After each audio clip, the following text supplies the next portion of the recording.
Today we're going to start on lesson 5 in unit 1, which is about graphing linear functions and inequalities. So this is basically a review of a lesson you've taken in Algebra 1, but I do understand it's been a year, so that's why let's review together. And at any time you can just pause the video and try to do the example on your own before you check your answer with me. So let's go ahead and start with the first equation. As you can see, it is written in a slope-intercept form. So you can directly identify your slope, which is negative 1/3, and you can identify your y-intercept, which is plus 2. So the slope is negative 1/3, and your y-intercept is 2. You can directly put the 2 over here, over here, since it's a y-intercept. Okay, now what you can do is you can use the slope. Let's see how is the slope important. It's negative 1/3. It means you're going 1 down and then you're going 3 steps to the right. So let's go ahead and do that. 1 down and then 1, 2, 3 to the right.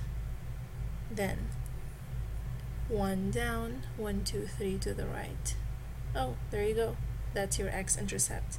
Now, so that would be your line, and your x-intercept is 6.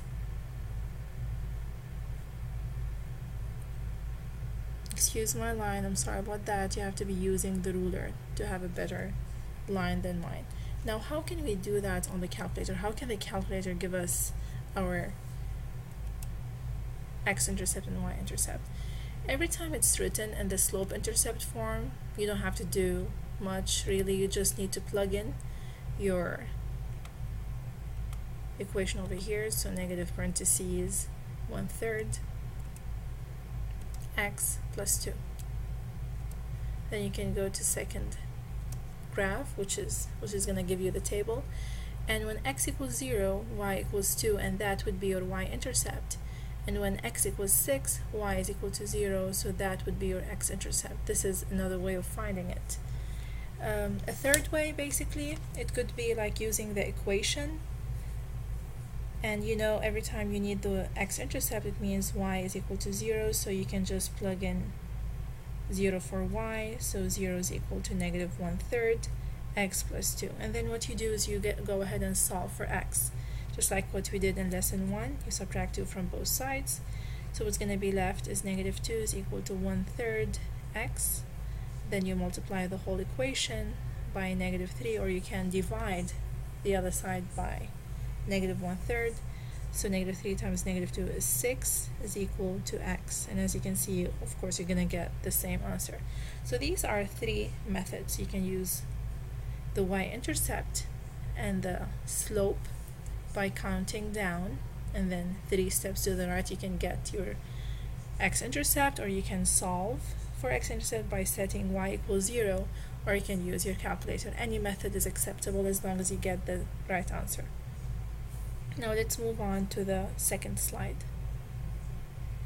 As for the second slide, as you can see, you have an inequality, which means you're going to have a line, and you're going to either highlight above the line or below the line to get the inequality or the solution for your inequality. Because every time you have an inequality, it means there's no one right solution, there's infinite solution. Now to solve something like this, first of all, forget that it's an inequality and set it like an equation. You can plug it in your calculator or any one of those 3 methods we talked about earlier. Let's clear this. Now the good thing is that it's written in the slope-intercept form, so you can directly plug it in your calculator. So 2/3 x minus 2. Let's go to second table. As you can see, your y-intercept is negative 2, so y-intercept is negative 2. Let's draw this over here. And your x-intercept is, as you can see, it's 3, 0. So the x-intercept is plus 3. So it would be over here. Again, you can use the slope to get more points. The slope is 2/3. So your line would be more precise. It means you have to go 2 steps up and 3 steps to the right. So 2 steps up, 1, 2, 3, it's going to be over here. You can also 2 steps down and then 1, 2, 3 over here. 2 steps down, 1, 2, 3 over here. And using the ruler you connect all of those lines and you know that your line is going to be more precise. So that is your graph. But there's something that you have to pay attention to. So before, let me do that and we're going to talk about this in a minute. Now, we were able to draw our line by using the slope, the y-intercept, and the x-intercept. Now let's talk about the inequality. How is it different from the equation? Now every time you have an inequality, we said you have infinite solution. Every time you have an equation, you might have one answer, one solution, you might have 2 solutions, depending on the type of equation that you have. But for the inequality, every time you have greater or smaller, your line is going to be dashed or dotted line. Every time it's greater or equal or smaller or equal, then your line is going to be a solid line. And this means that if it's this way, as you can see, the line is going to be dashed. It means that the points on this line are not included, just like we talked before. If it is greater or equal or smaller or equal, it means this line is going to be one solid line. It means all the points on this line are included. Now, the question is, where do we highlight? Above the line or below the line? Since it's greater, so you highlight above the line. So let's do that. But I would like to have a more precise way to discover whether it's above or below. So the more precise way is to check if 0, 0 is a solution for the inequality. So what you do is you plug in 0 for x and 0 for y, and you check if whatever you get is true or false. If it's true, it means 0, this point, is part of your solution, so you highlight above. If you get a false statement, it means 0, 0 is not part of your solution, and you highlight below. So let's check that. Plug in 0, so 0 is greater than 2/3 times 0 minus 2. 0 times anything is 0, so 0 is greater than -2. As you can see, that is a true statement. 0 is greater than -2. It is a true statement, so 0, 0 is part of your region that you have to highlight, so you highlight the region that has the 0, 0. That is for inequality. Please take notes, and let's move on to the third slide. Now, if you look at this, you can tell that it is not written in the slope-intercept form, so I cannot go ahead and type it over here. But it is written in the point-slope form, so what I can get from here is a point, which is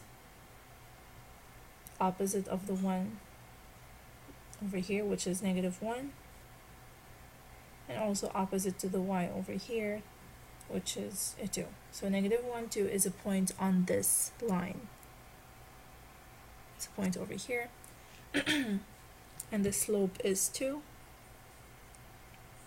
So it means you go, which is 2 over 1, so it means you go up 2 and 1 to the right. So there would be another point over here, then up 2, 1 to the right, down 2, 1 to the left, down 2, 1 to the left, and you keep on doing that until you get a more precise line. When you do that, you can directly tell that the x-intercept is -2 and the y-intercept is 4. Is there a different way of doing that? Yes, definitely. You can plug in x equals 0 and get y, and that would be your y-intercept. You plug in y equals 0 and you solve for x, and that would be your x-intercept, you can rewrite this whole equation in the slope-intercept form. So let's do that. That's a good practice. So y minus 2 is equal to 2 into x plus 1. Every time we have an equation like that, we solve for y. So let's distribute the 2 over here. So now you add 2 to both sides. So y is equal to 2x plus 4. That is written in the slope-intercept form, which is a way I can go ahead and type it over here, and of course I'm gonna have the same answer, but this is just a different method you can use.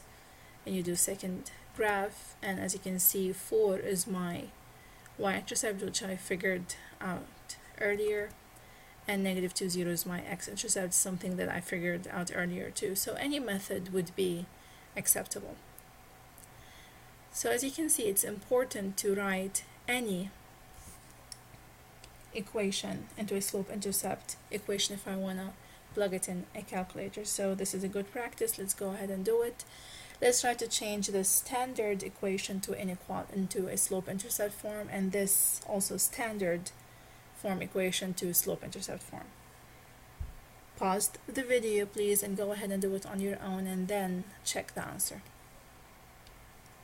So every time you have a y and x, you always solve for y. So let's move 6x by subtracting 6x to both sides. Let's move 15 by subtracting 15 from both sides. Now what I'm left with is 5y equals to negative 6x. Negative 5 and negative 15 will be in negative 20. As you can see, you add them. Now you divide everything by 5. So y is equal to negative 6 over 5x minus 4.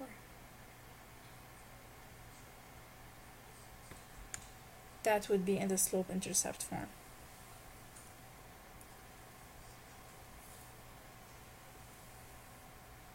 Now let's try the second one. What you do is you follow the negative 2. Again, you want to solve for y, so move everything else to the other side. Negative 2y is equal to 6 plus 2x. Then you divide by negative 2.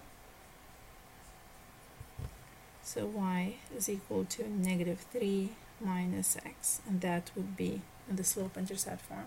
Again, it's something that you can plug in your calculator to get all the numbers and the points and the x and the y-intercept you need. That is what the whole lesson is about. This is lesson 5 in unit 1, graphing linear functions and inequalities.